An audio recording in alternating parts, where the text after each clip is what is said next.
హరే కృష్ణ. చూస్తున్నాం చాలా మందికి లోన్స్‌తో దాంతో బాధపడుతున్నారు. సో, ఇది వాళ్ళకి చాలా బెస్ట్ రెమెడీ అన్నమాట. సో, ఇవాళ మనం చాలా స్పెషల్ రెమెడీతో వచ్చాం. సో, రెమెడీ ఏంటి అంటే అష్టదరిద్రుని కూడా కుబేరునిగా మార్చే రెమెడీ. సో, ఈ రెమెడీలా అన్ని రెమెడీస్‌తో చూస్తే ఇది చాలా డిఫరెంట్ అయిన రెమెడీ.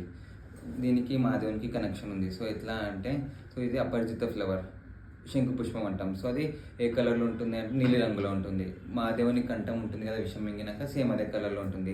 సో, మహాదేవునికి ఈ రెమెడీకి ఎంతో సంబంధం ఉంది. సో, ఇది ఏంటి అంటే మనం ఎవ్రీ మండే కానీ మహాశివరాత్రికి అభిషేకం చేస్తాం కదా టెంపుల్‌లో. సో, అభిషేకం చేసినాక ఏం చేయాలి అంటే ఈ పువ్వుని సమర్పించాలి. ఏం చేసేది జస్ట్ సమర్పించి హర హర మహాదేవ నమ శివాయ అట్లా అనుకుంటే చాలు.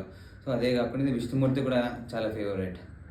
విష్ణుమూర్తి వాళ్ళ వైఫ్ ఎవరు? లక్ష్మీదేవి. సో, విష్ణుమూర్తికి ఫేవరెట్ అంటే ఆటోమేటిక్గా వైఫ్ కూడా ఇంప్రెస్ అయిపోతుంది. సో, ఇది ఏం చేయాలంటే క్యాష్ బాక్స్లో ఈ పువ్వుని పెట్టుకోవడం వల్ల ఎంతో మనీ రిలేటెడ్. సో, ఇది మెయిన్లీ మనీ రిలేటెడ్గా ఇంప్రూవ్ చేసేది చాలా.